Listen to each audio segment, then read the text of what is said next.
Bonjour à tous.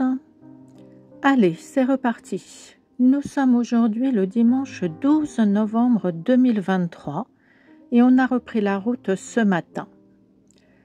Ce n'était pas prévu dans nos envies de découverte, mais comme nous avons de l'avance pour notre arrivée à Xeraco, on s'est dit on va passer quelques jours à Valence. Franchement, les grandes villes, ce n'est pas notre truc. D'ailleurs, vous le savez si vous avez l'habitude de nous suivre, nous, on est plutôt petit village, nature, calme et tranquillité. Mais on va faire un effort, car il paraît que Valence est une ville à voir absolument.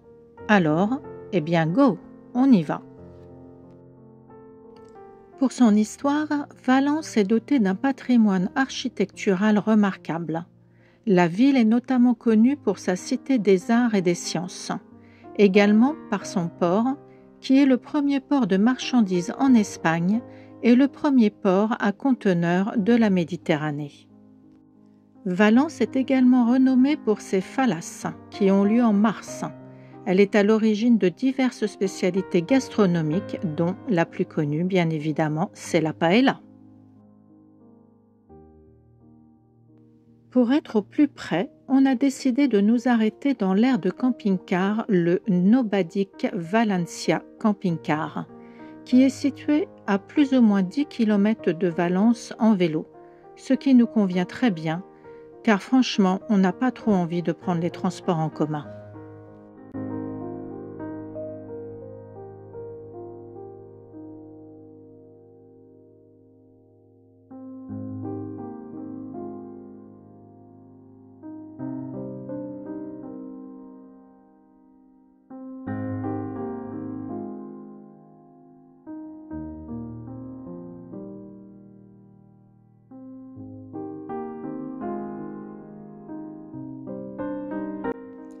L'aire de camping-car est très agréable et moderne.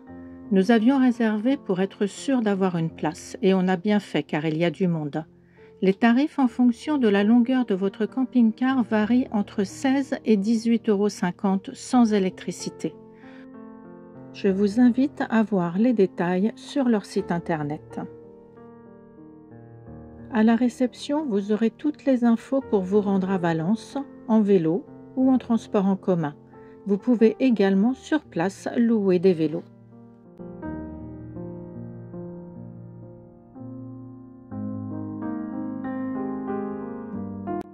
Vous trouverez également des machines à laver, bacs pour la vaisselle, douche et WC, et le tout extrêmement propre. La vidange est grande et elle possède 2 robinets, dont un spécial pour les cassettes.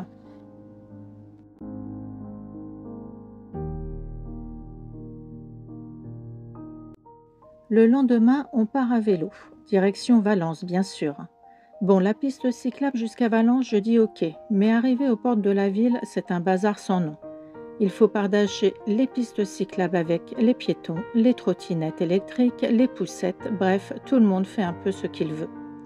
On arrive malgré tout sans encombre et je vous conseille de garer vos vélos quelque part et de visiter la ville à pied. Nous, c'est ce qu'on a fait et c'était très bien. On se gare donc juste à côté de la porte Serrano, qui est une des 12 portes qui constituaient la vieille muraille de Valence.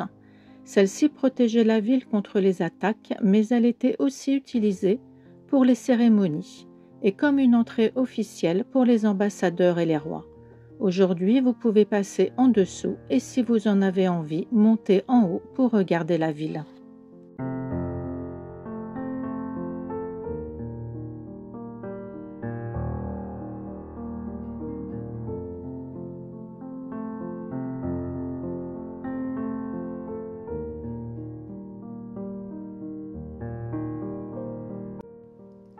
On arrive tranquillement jusqu'à la place de la Vierge, une jolie petite place cachée derrière la cathédrale de Valence.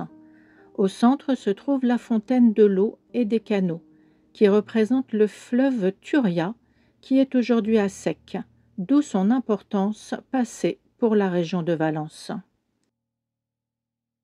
Prenez le temps de flâner et de regarder. Cette place est vraiment magnifique.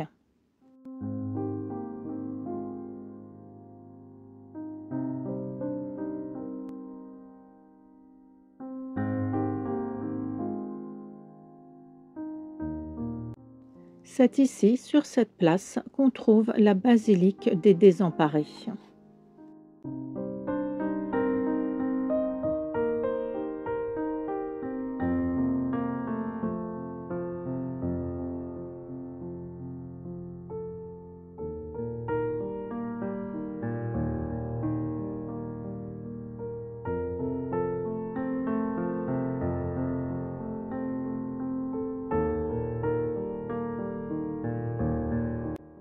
Puis on arrive à la cathédrale de Valence, la cathédrale del Santo Calix. L'entrée est payante, le tarif est de 9 € par personne, mais ça vaut le coup d'œil, elle est vraiment sublime. La cathédrale a été construite sur un ancien temple romain, qui devint plus tard une mosquée. La cathédrale de Valence est à prédominance de style gothique, mais conserve de nombreux éléments de différentes périodes, du roman au baroque.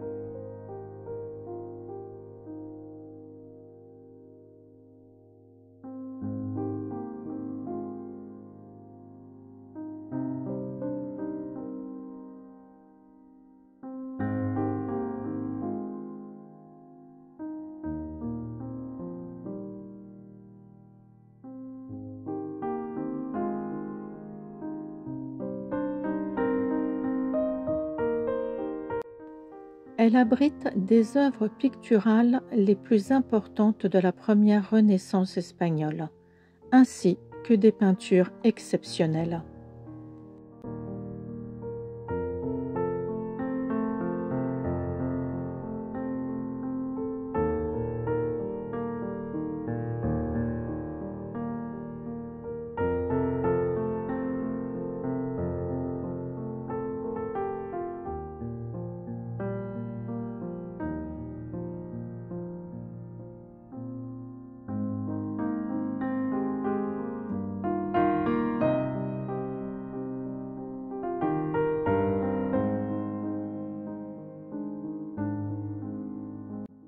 On continue à arpenter les rues et on en prend plein les yeux.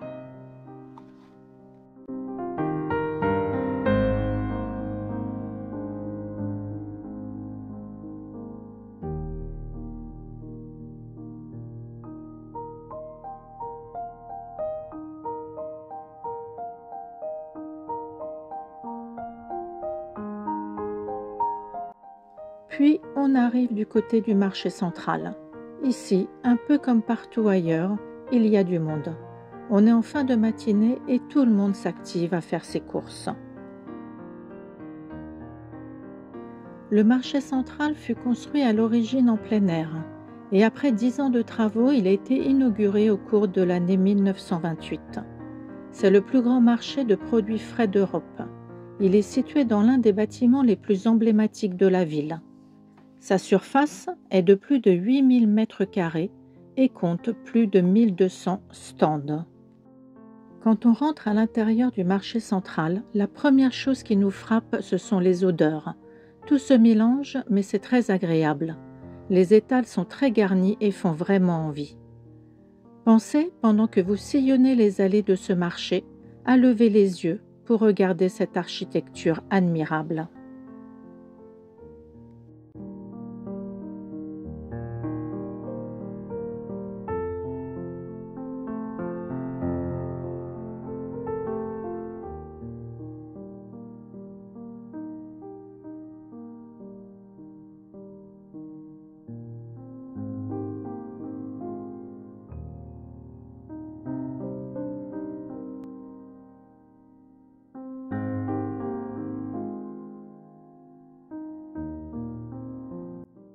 On continue notre balade et cette fois, on se dirige vers le jardin botanique. L'entrée est payante, comptez 3 € par personne.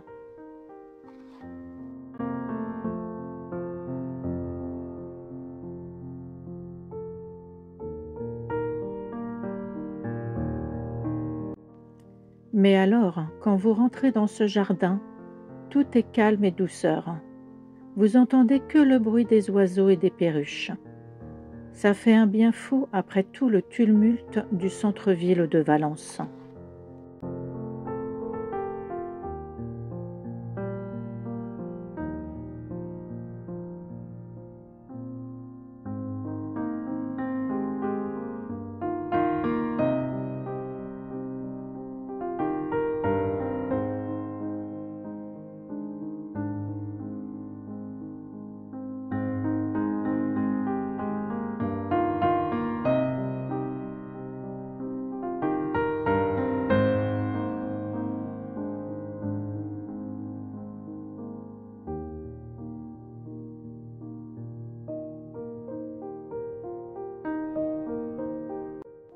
C'est dans ce jardin qu'on va faire notre pause déjeuner, au calme et au milieu de la nature.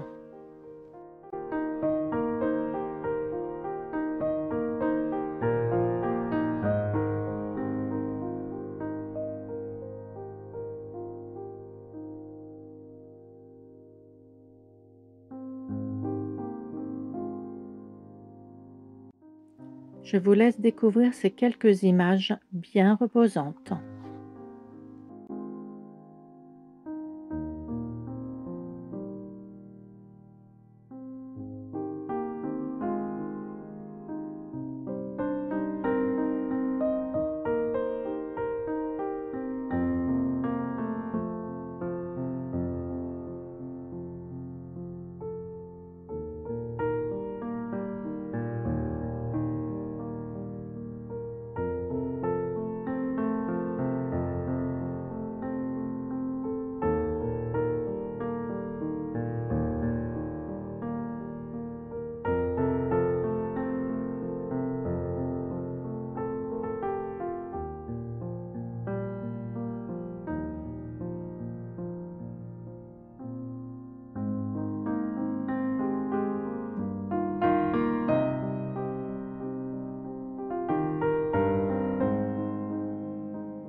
Pour rentrer, on traverse un peu les jardins de Turia.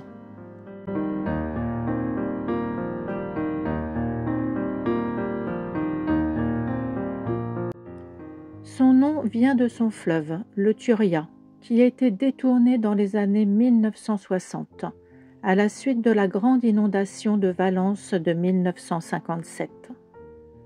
Son ancien lit est aujourd'hui reconverti dans cet espace vert, très agréable à la promenade.